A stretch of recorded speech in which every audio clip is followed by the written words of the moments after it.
देश में कमाई जाने वाली भी किसी भी तरह की आय और संपत्ति की सूचना अपनी आयकर विवरणी में दिया जाना अनिवार्य है।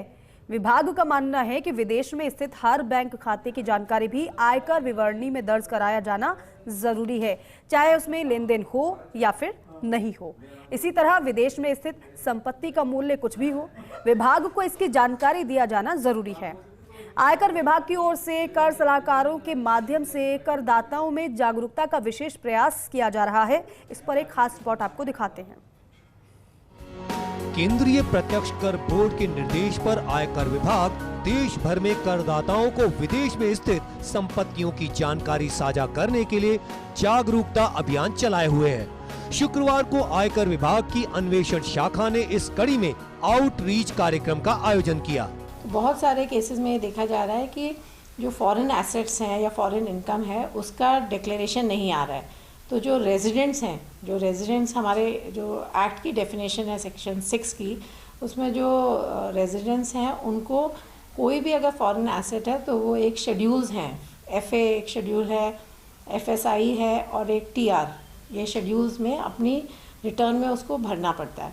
अगर आप नहीं भर रहे हैं तो फिर हम लोगों के पास ऑटोमेटिकली एक सिस्टम है जिसके तहत इंफॉर्मेशन आती जा रही है और फिर हम लोग फर्दर इंक्वायरीज करते हैं, चिट्ठियां भेजते हैं, शो कॉज नोटिस भेजते हैं। आउटरीच कार्यक्रम में विभाग की ओर से विदेश में स्थित संपत्ति को लेकर एक विस्तृत प्रेजेंटेशन प्रस्तुत किया गया और कर सलाहकारों को बताया गया कि विभाग की नजर में किसी भी ऐसी विदेशी संपत्ति की घोषणा करना जरूरी है जिससे करदाता को भविष्य में भी लाभ मिल सकता है, भले ही इनसे वर्तमान में करदाता को आय नहीं हो रही।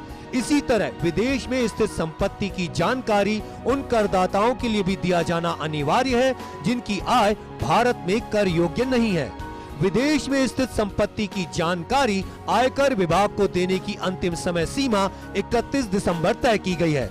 यदि करदाता आयकर विवरणी जमा करा चुका है तो उसे ऐसी स्थिति में संशोधित आयकर विवरणी जमा करानी चाहिए। लोगों को ये पता नहीं कि जो भी उनके पास यदि वो रेजिडेंट असेसी है तो फॉरेन असेट्स का डिस्क्लोजर करना होता है, तो वो कई बार उसको अवेयर नहीं होता है। कई बार ये होता है कि जैसे कोई एक बैंक अकाउंट है, वो हस्बैंड के नाम से बैंक अकाउंट है जिसके अंदर जॉइंट सिग्नेटरी वाइफ भी है, तो वो दोनों की रिटर्न में डिस्क्लोज करना होता है, तो उसको पता ही नहीं होता वो एक एंड में डिस्क्लोज भी कर रहा है, ट्रांजैक्शन भी सारे डिक्लेयर्ड है, बट अवेयरनेस के कारण वो वाइफ के एंड में डिस्क्लोज नहीं कर रहा है। जबकि ब्लैक मनी एक्ट के अंदर इसके पेनल कंसिक्वेंसेज है, यदि उसको डिस्क्लोजर नहीं किया तो उसके भी पेनल कंसिक्वेंसेज। विदेशी आय और संपत्तियां, विदेश में खरीदी गई चल अचल संपत्तियां, विदेशी बैंकों में खाते, विदेशी कंपनियों के शेयरों और बॉन्ड्स में निवेश, इस निवेश से होने वाली आय, विदेश में स्थित संपत्ति से होने वाली किराया आय, विदेशी निवेश से कमाया जाने वाला ब्याज लाभांश, विदेशी निवेश की बिक्री से प्राप्त होने वाला लाभ, विदेशी जमाओं का परिपक्वता पर मिलने वाला भुगतान। राज्य के प्रमुख आयकर सलाहकारों की ओर से विदेशी संपत्ति को लेकर करदाताओं में जागरूकता के अभाव व इस संबंध में लापरवाही से सूचनाएं साझा नहीं करने की समस्याओं पर चर्चा की। सलाहकारों ने ब्लैक मनी और अज्ञानतावश सूचनाएं साझा नहीं करने के मामलों को समान दृष्टि से नहीं देखे जाने का सुझाव दिया। इसी तरह विदेशों में वर्षों पूर्व आधिकारिक रूप से खरीदी गई संपत्तियों के बारे में घोषणाएं नहीं करने के लिए विकल्प उपलब्ध कराने का भी सुझाव दिया गया। इसी तरह अनिवासी भारतीय और निवासी भारतीय की परिभाषा को लेकर करदाताओं की उलझन को दूर करने की कड़ी में करदाताओं पर भारी भरकम जुर्माना नहीं लगाए जाने के सुझाव दिए गए। जिन लोगों ने अभी तक अपने फॉरेन एसेट्स या फॉरेन इनकम जिसको उन्होंने डिस्क्लोज नहीं किया है उसको डिस्क्लोज कर दें, क्योंकि ऐसा नहीं है कि जिन्होंने टैक्स एवेजन किया उनके ही प्रॉब्लम है। बहुत सारे लोग ऐसे हैं जिन्होंने अपना डिस्क्लोजर इसलिए नहीं किया कि उनको पता ही नहीं है बेसिकली, तो उनके लिए उनके इन्फॉर्मेशन उन तक पहुंचाने के लिए बेसिकली ये कैंपेन है कि भाई अपॉर्चुनिटी है, अगर आपने अभी तक नहीं किया है तो आप उसको कर दीजिए, तो it will be good for you in future. एक ही तरह का डर है, हाई पेनल्टी होगी तो छोटे से छोटा आदमी भी और बड़े से बड़ा आदमी भी सोचेगा कि नहीं यार ये गलती से गलती नहीं हो जाए, इसलिए अपन इसको डिस्क्लोज कर देते हैं, वरना डिस्क्लोजर की आदत नहीं पड़ेगी और ये आदत बिगड़ती जाएगी और आगे जाके एक बड़ा रूप ले सकती है। तो आज 1000 रुपए के लिए तो आप बोलते हैं कि कि सर ये पेनल्टी ज़्यादा हो सकती है 10 लाख, बट फिगर से लॉ नहीं चलता सर।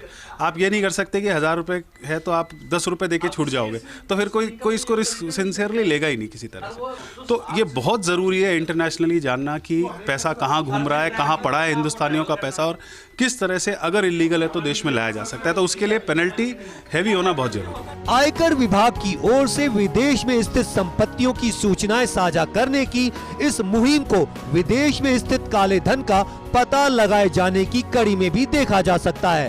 कर सलाहकारों का मानना है कि दंड की राशि भले ही 10 लाख रुपए प्रति संपत्ति प्रति साल भले ही अधिक नजर आ रही हो, लेकिन अधिक जुर्माना राशि व सजा के प्रावधान के कारण करदाता सूचनाएं छिपाने की गलती नहीं करेंगे और सरकार के पास भारतीय नागरिकों की विदेशी संपत्तियों का पूरा विवरण एकत्र हो सकेगा। इसी तरह यह भी माना जा सकता है कि विदेशों में संपत्तियों की सूचनाओं आदि को लेकर बने अंतर्राष्ट्रीय कानून की पालना करने से भारत की छवि पर भी सकारात्मक असर पड़ेगा। विदेश से होने वाली आय और संपत्तियों के बारे में आयकर विभाग को जानकारी साझा करना अब अनिवार्य हो गया है। आयकर कानून में किए गए संशोधनों के आधार पर अब आपकी आय कर योग्य है अथवा नहीं, इस बात से कोई फर्क नहीं पड़ता। लेकिन यदि विदेश में आपकी किसी भी तरह की संपत्ति है या आय है तो आपको आयकर विभाग को सूचना देनी ही होगी। आयकर विभाग इन करदाताओं से कब तक सूचनाएं प्राप्त कर पाता है और ऐसे करदाताओं पर किस तरह से दंडित किया जा सकता है। कैमरामैन तीरथ के साथ Vimal Kothari, first India news, Jaipur.